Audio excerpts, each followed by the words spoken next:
વ્રત પાલન. ખરેખર, પહેલું, શ્રી જિનેશ્વર દેવના વચનની પ્રીતિ પ્રાપ્તિ અને તેનું પાલન અતિશય દુર્લભ છે. બીજું, શ્રી તીર્થંકર દેવો ચરમશરીરી મહાપુરુષો અને ચક્રવર્તીઓ વગેરે ઉત્તમ પુરુષો સિવાયના જીવોનું આયુષ્ય 100 ક્રમ એટલે કે નિમિત્ત પામીને તૂટી જનારું પણ હોય છે. ત્રીજું, માતા પિતાદિક વડીલની પણ પાપકારીની આજ્ઞાને તાબે થવું એ પોતાના આત્માને સંસાર રખાવનાર છે. ચોથું, પાપના વિપાકથી એટલે કે બાંધેલા પાપોના ઉદય સમયે આવી પડતી આપત્તિથી માતા પિતા વગેરે બચાવી શકે તેમ નથી.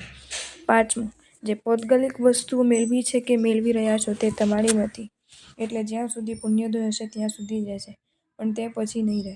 અને છઠ્ઠું, પુણ્ય યોગ્ય વસ્તુ રહેશે તો પણ છેવટે તમારે એને મૂકવી પડશે એ પણ નક્કી જ. આ છ વાતોને સમજનાર આત્માને પાપનો ભય ઉત્પન્ન થયા વિના રહે જ નહીં. આ છ કારણો પાપથી ભય પેદા કરવાને માટે જેવા તેવા નથી જ. આ છ વાતોનું જેને જ્ઞાન હોય તેને દુનિયામાં ગમે ની આ છ વાતોની સિદ્ધિને માટે ઝાઝી યુક્તિઓ કે તર્કોની જરૂર નથી. જેને ઈરાદાપૂર્વક ન સમજવું હોય તે ભલે ન સમજે, જેને પરલોકની કશી પણ ચિંતા જ ન હોય તે ભલે ન સમજે, નહીં તો સામાન્ય અક્કલવાળો પણ સમજી શકે તેવી આ વાતો છે. આ છમાં પહેલી વાત એ છે કે આ વિશ્વમાં જો કોઈ પણ વસ્તુ દુર્લભ હોય તો તે શ્રી જિનેશ્વર ધામના ધર્મની પ્રાપ્તિ છે, અને એમાં લેશ પણ શંકાને અવકાશ નથી, કારણ કે એ વાતનો આજે પણ આપણે સાક્ષાત્કાર કરી રહ્યા છીએ. જગતમાંથી કેટલા આત્માઓ શ્રી જિનેશ્વર દેવના તારક શાસનને પામ્યા, અને પામેલામાંથી પણ મળતા સુધી ટક્યા કેટલા? મોટા ભાગ તો જરાક આપત્તિ આવે કે ખસે. શ્રી અરિહંત દેવ ખરા, એમ કહેનારા પણ એવા ઘણા છે કે જેઓ આફતમાં કે બીજા કોઈ કારણ બીજાને પણ માની લે.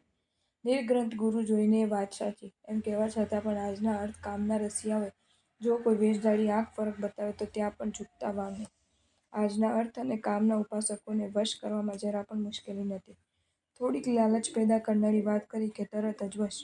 કાંક છે એટલું થાય કે તરત જ આધીન. મુઠ્ઠી વળીને કાંક છે એવું આંખ મીચીને કોઈ કહે તો ચાલ્યું. 100 જણોને 100 વાત કરે એમાં 5ની સાચી પડે એટલે 5 કહે કે કાંક છે, પછી વળી બીજા 50ને ખેંચે. આજે તો આ દશા છે. ધર્મની બાબતમાં પણ પ્રાય એમ જ સાચી વાત. જો પરિણામે ત્યાગમાં જોડાનારી હોય તો તે આજના અર્થ કામના ઉપાસકોને ગમે તેમ નથી. આ દશામાં શ્રી જિનેશ્વર દેવના શાસનની પ્રાપ્તિ દુર્લભ છે. આ વાતની સિદ્ધિને માટે પ્રમાણની કશી જ જરૂર નથી, એ નિર્વિવાદ છે. બીજી વાત, આયુષ્ય ચંચળ છે, અને એ તો તદ્દન સ્પષ્ટ જ છે. વડીલની પણ પાપમય આજ્ઞા પાળશો તો પરિણામ તમારે જ ભોગવવા પડશે. આ વાત પણ સિદ્ધ જ છે, કારણ કે સરકાર પણ એવો બચાવ માનીને અપરાધીને છોડતી નથી. કોઈનું ખૂન કરીને કોઈ કહે કે મેં તો મારા બાપના કહેવાથી દુશ્મનને માર્યો છે, એટલા ઉપરથી સરકાર ખૂનીને છોડે? નહીં જ. સરકાર તો તેની શિક્ષા કરે જ. બાપ ઉપર આરોપ સાબિત થાય તો બાપ પણ ભેગો, પણ છોકરાને તો તેની શિક્ષા મળે જ. બાપ ઉપર જો આરોપ લાગુ થાય તો પણ છોકરાને ખૂન કર્યો એટલે તેને તો શિક્ષા મળે જ. દુનિયાની એક પણ ચીજ તમારી નથી, અને છેવટે તો તમારે એને છોડવી જ પડશે. આ વાતો પણ સમજી શકાય તેવી છે. એટલે આ બધીય વાતો સામાન્ય અક્કલવાળો પણ સમજે તેવી છે. એ સાચું છે કે પંડિતની માફક આ વાતો અમુક અંશે બાળકોને પણ સમજાવી શકાય, પરંતુ આજના હઠીલા બનેલા દોઢ પંડિતોને જ ન સમજાવી શકાય, કારણ કે તેમના એક જ હુંને કોણ પહોંચે. જે આદમીને જ્ઞાની પુરુષોના વચનમાં વિશ્વાસ થાય તેનાથી આનંદપૂર્વક પાપમાં પ્રવૃત્તિ થઈ જ ન શકે. શ્રી જિનેશ્વરના વચનથી ભાષિત થયેલાનો પાપભીરુતા એ તો મહાગુણ છે. એ ગુણના યોગ્ય મને કે કમને જે ચીજને મૂકી જવાની છે તેને ઈચ્છાપૂર્વક કાં ના મૂકવી? આવી ભાવના એવા આત્માને સહજ થાય છે, અને આવી ભાવના થયા પછી આ આત્મહિત સાધવામાં વાર લાગતી નથી. જે મળે તેની સાથે આવી જ વાત કરો. વિરોધીની સામે પણ આવી વાત મૂકશો તો તે ચાલવા માંડશે, કેમ કે આવી વાતોને નહીં સાંભળવાનું જ તેઓને શીખવવામાં આવ્યું છે. કારણ કે આવી વાતો જો સાંભળો તો પલટો થઈ જાય એવું તેમના આગેવાનો સારામાં સારી રીતે સમજે છે. અને પાપી આત્માઓની સાવધાની ઓછી નથી હોતી, કારણ કે પાપ આત્માઓ સર્વત્ર શક્તિ દ્રષ્ટિવાળા જ હોય છે, એટલે તેઓ તો પોતાના સહવાસમાં જેવો આવે તેઓને એવા જ બનાવે કે જેથી તેઓ કોઈ શાસ્ત્રને કે દેવગુરુઓને ધર્મને માને જ નહીં. માટે તમે દુરાગ્રહી બનેલા વિરોધીઓની સાથે નકામી ચર્ચા ન કરો, કારણ કે એનો અંત જ નહીં આવે. પણ આવી સીધી જ વાત છેડશો એટલે તરત જ તેઓ હારવા માંડશે, કારણ કે ચીજ માત્રને મૂકીને ગયા વિના છૂટકો નથી. આ છેલ્લી વાતમાં તેઓ કહેવાના શું? હવે તમને પણ કહું છું કે મૂકવું પડશે ત્યારે બિચારા કહેવાશો, માટે બહાદુર થઈને મૂકો.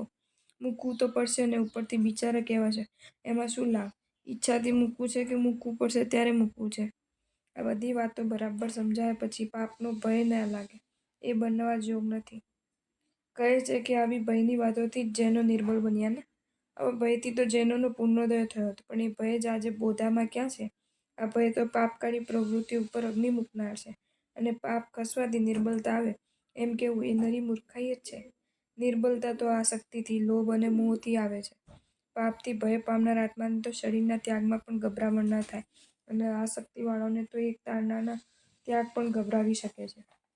અમુક ચીજ વિના જે ચલાવી ન શકે તે સારી ભાવનાપૂર્વક શરીરને શી રીતે તજે, અર્થાત ન જ તજી શકે. તે પુની એક એક વાત કેવળ આત્માને પાપથી જ ભયભીત બનાવનારી છે. તો કઈ વસ્તુ એવી છે કે જે આત્માને બાયલો બનાવે? કહેવું જ પડશે કે એક પણ વસ્તુ એવી નથી. તે તો ધર્મ ન કરવાની ભાવનાવાળા પામરોએ ઉપજાવી કાઢેલી માત્ર વજૂદ વગરની અને દાંભિક દલીલ જ છે. જે આત્મા પાપ ભીરુ બને તેનામાં કાયરતા આવે જ નહીં. લક્ષ્મીને, ગરબાને, કુટુંબ પરિવારને અને છેવટે શરીરને પણ કોણ તજે? પાપથી નિર્ભીક કે પાપથી ડરનાર? કહેવું જ પડશે કે જે પાપથી ડરતો હોય તે જ તજે. શ્રી ધન્નાજી એક સામાન્ય વાતમાં સંસારને છોડીને ચાલી નીકળ્યા હતા. એમની સ્ત્રીઓએ જ્યારે એક એક સ્ત્રીના શ્રી શાલિભદ્રજીના ત્યાગની હાંસીમાં વાતમાં એમ કહ્યું કે કહેવું સહેલું છે પણ કરવું કઠિન છે, ત્યારે શ્રી ધન્નાજીએ કહ્યું એ તો કાયર માટે, મારા માટે નહીં, એમ કહીને ચાલી નીકળ્યા. બેઠા ત્યાં સુધી બેઠા, અને ઉઠ્યા કે ઉઠ્યા ચક્રવર્તી બાર થયા. એમાં નરકે કેટલાને કોણ ગયા? 2 ગયા ને તે શ્રી શુભમ અને શ્રીભમદત્ત. બાકીના 10 તો મુક્તિએ તથા સ્વર્ગે ગયા. 2 મરતા સુધી પાપનો ત્યાગ ન કરી શક્યા, માટે નરકે ગયા. 10 ને તો ભય લાગ્યો ને જે સંસારને ત્યજી ચાલી નીકળ્યા તે સાધી ગયા. પાપનો પૂરો ભય લાગે તેને 6 ખંડ મૂકવાનું કહોવત આવે, કે પાપમાં રાચેલા માચેલા રહે તેઓને એ કહોવત આવે. પર વસ્તુને પર માનવાથી આખી સાહેબી જાય તો પણ સાવધ રહી શકે અને શોક ન થાય. એટલું જ નહીં પણ શોકની છાયાએ ન આવે. પણ જે પરનું પોતાનું માને તેની તો 3 પૈસાની હાલી ફૂટે તો પણ તેને રોવું આવે. વારું, સાચો બલવાન પણ કોણ? પાપથી ડરે કે ન ડરે તે? કહેવું જ પડશે કે જે પાપથી ડરે તે જ સાચા બલવાન, અને જેઓ પાપ કરતા ન ડરે તો બાયલા જ છે. ક્ષત્રિયો કહે છે કે દુર્બલોને મારવામાં ક્ષત્રિયપણું નથી, પણ દુર્બલોની રક્ષા માટે પ્રાણ દેવામાં ક્ષત્રિયપણું છે. શ્રી જૈન શાસનના ક્ષત્રિયો શું કહે? તમે જાતે વાણીએ, પણ શ્રી જૈન શાસનને પામે એટલે ભગવાન શ્રી મહાવીરદેવના દીકરા ખરા ને? જો ખરા તો ભગવાન ક્ષત્રિય માટે તમે પણ ક્ષત્રિય. પડેલાને પાટું મારવી એ છાત્ર વાત નથી, પણ પડેલાને ઊભો કરીને સહાય દેવી એમાં શાસ્ત્ર વટ છે. દુર્બલને બચાવવા અને બચાવતા જાન દેવામાં શાસ્ત્ર વટ છે. શ્રી જૈન શાસનના ક્ષત્રિયોની ભાવના કઈ હોય? ધર્મ રક્ષાને માટે સર્વસ્વ મૂકવું અને અધર્મને જરા પણ નમતું નહીં આપવું. એ જ શ્રી જૈન શાસનની શાસ્ત્ર વટ છે. એ ક્યારે બને? પાપના ભીરુ બનો તો કે પાપના રસિયા બનો તો? પાપના રસિયાઓએ તો આખા જગતનું નખોદ કાઢ્યું છે. તમને પાપમાં રસ ન હોત તો આજે આટલી ઉપાધિ જ ન હોત. પાપની રસિકતાને લઈને જાટે શેઠ કે નોકર કોઈ જ સુખી સૂતા નથી. રાજાને પ્રજાનો કે પ્રજાને રાજાનો વિશ્વાસ નથી, અને પરિણામે કોઈ જ શાંત નથી. આજે દીકરાને બાપને તથા બાપને દીકરાનો અવિશ્વાસ છે, કારણ કે બેમાંથી એકના હૈયામાં પાપનો ભય જ દેખાતો નથી. પાપના ભયવાળો આત્મા લજ્જાથી પણ ધર્મ પાળે, અને લજ્જાથી પણ દુર્ભાવના રહિતપણે કરેલો ધર્મ આત્માને અમુક અમુક પાપોથી બચાવે છે. શ્રી શુલ્લક મુનિ એ સાધ્વીના પુત્ર હતા, એટલે કે એક રાણીને સંયમ લેવાની આતુરતા વધી ગઈ.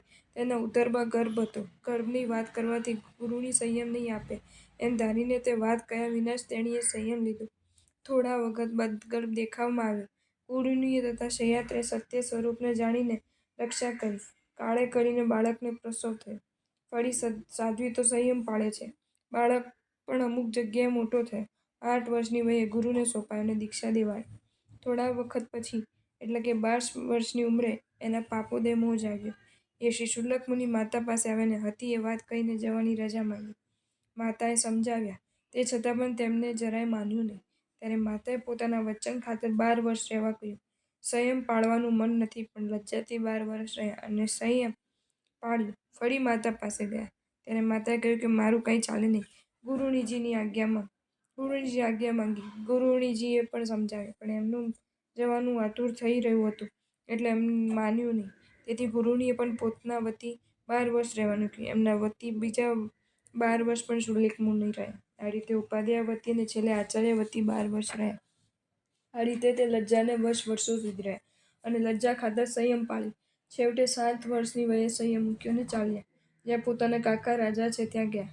ભલે સંયમ મૂક્યું, સંયમ નથી પડાતું માટે મૂક્યું, પણ સંયમોનો સ્વાદ ગયો નથી. જે વખતે પોતે કાકાની સભામાં જાય છે ત્યારે નાટક ચાલે છે, વેશ્યાની નૃત્ય કલા ચાલે છે. શુલ્લક મુનિ પણ જુએ છે. આખી રાત બરાબર નૃત્ય કર્યા બાદ છેલ્લી બે ઘડી રહી ત્યારે વેશ્યાને નિંદ્રા આવવા લાગી. તેથી નૃત્યમાં બરાબર પગ પડતો નથી. એ જોઈને અક્કાએ એને ગીતીમાં સમજાવ્યું કે બહુ સુંદર નાચી અને બહુ સુંદર ગાયું, પણ હવે ઇનામના વખતે બે ઘડી માટે બાજી બગાડમાં. વરસાદ વરસવાના વખતે ગોટો ના વાળ, પ્રમાદ ન કર. એ સાંભળીને વેશ્યા તરત જાગૃત થઈ અને પેલા શુલ્લક મુનિ પણ જાગૃત થયા. એમને એમ થયું કે આટલા વર્ષો સુધી સંયમ પાલન કર્યા બાદ હવે થોડા વર્ષોને માટે બગાડવું એ ઠીક નથી. વેશ્યાના પગ પણ બરાબર ઉપડવા લાગ્યા. હજી કોઈએ દાન દીધું નથી. ગાદી લેવાને માટે પોતાના કાકાની પાસે આવેલા શુલ્લક મુનિએ મુદ્રિકા ઇનામમાં ફેંકી, કેમ કે પોતાને એનાથી બોધ થયો. એમણે વીંટી ફેંકી કે તરત હાથીના મહાવતે લાખ રૂપિયાની કિંમતનો અંકુશ ફેંક્યો. પછી કોઈ ગૃહસ્થની સ્ત્રીએ લાખ રૂપિયાનો હીરાનો હાર ફેંક્યો અને ત્યારબાદ પાંડવી કુંવરે લાખ રૂપિયાની કિંમતનું પોતાનું ખડક ફેંક્યું. રાજા વિચારે છે કે હજી મેં દાન દીધું નથી અને આ બધાએ દાન કેમ દીધું? રિવાજ એ હતો કે પહેલા રાજા દાન આપે અને તે પછી જ બીજાઓને જે દાન આપવું હોય તે આપી શકે. આથી રાજા સવારે રાજસભામાં ક્રમશઃ બધાને કારણ પૂછે છે. જો તમને આ વિડીયો ગમ્યો હોય તો આ વિડીયોને લાઈક કરો અને મારી ચેનલ જૈન ફેક્ટ્સ એન્ડ સ્ટોરીઝને સબસ્ક્રાઈબ કરો. ધન્યવાદ.